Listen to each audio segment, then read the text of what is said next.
Piece by Piece, Strand by Strand, by ChocolateChipMaster, read by My Lost and Found. Summary: being a Galran prisoner is a lot more painful than Pidge had been bargaining for. Pidge was fairly certain her arm was broken. She couldn't really feel the pain per se, because she was fading in and out of the realm of consciousness. But her elbow wasn't supposed to hang like that, was it? Like someone had taken out the joint and left it to hang upside down? Pidge was pretty sure it wasn't. She groaned softly into the floor. She could feel the laceration in her right leg pulsing, seeping over her prison garbs and onto the floor.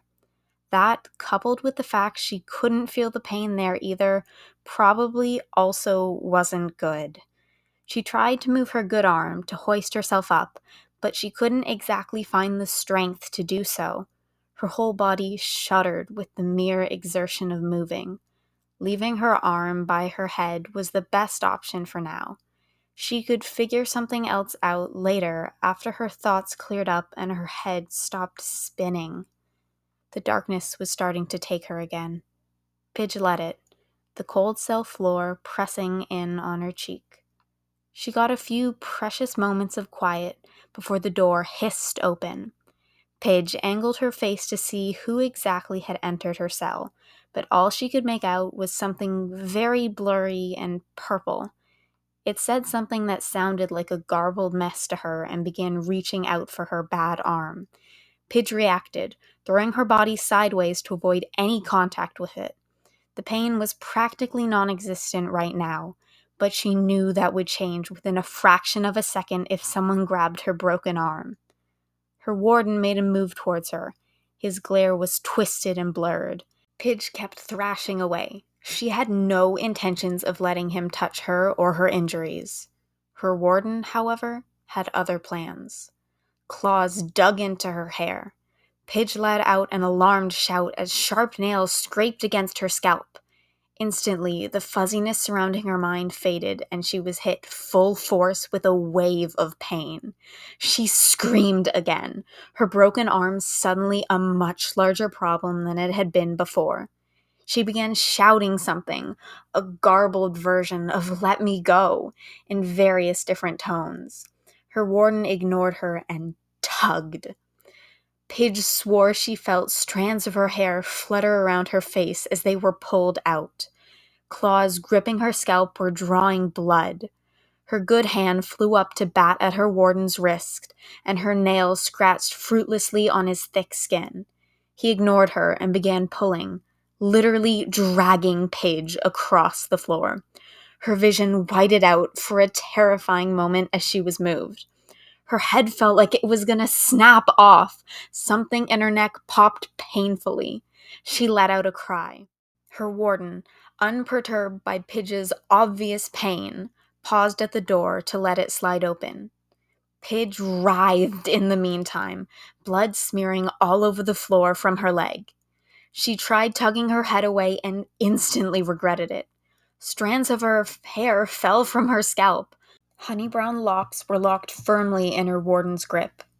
Pidge whimpered. Her warden began to walk again, dragging Pidge behind him. Her consciousness began to flicker again. Blood followed them out the door.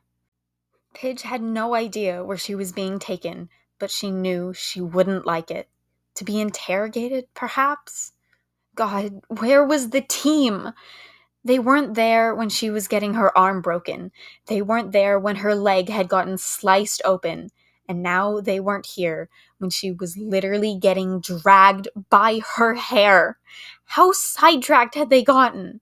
She'd been here for hours, maybe days. Maybe this was Central Command and now Voltron would have to go on without the Green Lion. That would suck. They kind of needed that. Pidge tried to remain conscious. She really did. But with every yank on her hair, her vision turned black for longer periods of time. She was sure she'd have some kind of bald spot once she was released. Lance would be horrified when he saw. The thought was oddly comforting. They turned another corner. Pidge cried out another time as she was pulled viciously to the left. Her neck popped again. She gripped her warden's wrist a little tighter. "Let me go," she murmured, her words slurring together. She was ignored. Pidge thought out her situation again. She remembered her armor getting taken from her and put somewhere else. Maybe the Galran knew the paladins could be tracked through their armor, and he had used that to their advantage to confuse Voltron. It certainly wouldn't surprise her. The Galra, and especially the Druids, were known to be very resourceful. Pidge's stomach bottomed out when she thought of the Druids. She suddenly was very sure of who she was being taken to. "No!" she screamed. Her voice crackled, throat tearing from the force of her shout. It hurt like hell, but she ignored it. She tugged her head forward viciously and dug her nails into her warden's skin. There was a horrifying ripping noise, and Pidge was falling forward. Strands of her hair fluttered around her face like streamers. Tears prickled at her eyes. Her consciousness began to fade once again, unable to keep up with the sudden pain. The sudden everything. The floor was getting a lot closer than it was before.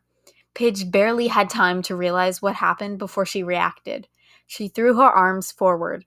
One hand caught her wrist, the other buckled. She screamed as her broken arm twisted, the joint bulging against her skin. Black spots danced in her eyes. Her warden reached for her, snarling madly. Pidge, leaving herself no time to dwell on the pain, ducked her head forward. The claws snatched against her shirt, ripping the collar and digging gouges into the back of her neck. Pidge squeezed her eyes shut, forcing herself to focus. She was not going to those Druids. The ship lulled dangerously to one side. Pidge slid graciously across the floor to slam her back against the wall. Her warden stumbled. "What?" he snarled, and the ship shifted to the other side. Pidge slid again. Then there was a firework of pressure in the back of her mind. Pidge shut her eyes, leaning into it, recognizing the protective coils that wrapped around her quintessence like plant roots. Green. She spat blood out of her mouth and turned her head to look at her warden, who was staring up at the ceiling. His lips were curled over his fangs. Pidge lifted herself up using her good arm, keeping the broken one close to her stomach. She smirked. "Oh, you fucked up," she said. Her warden had time to open his mouth to offer a retort when a blue streak laser pelted directly through his forehead.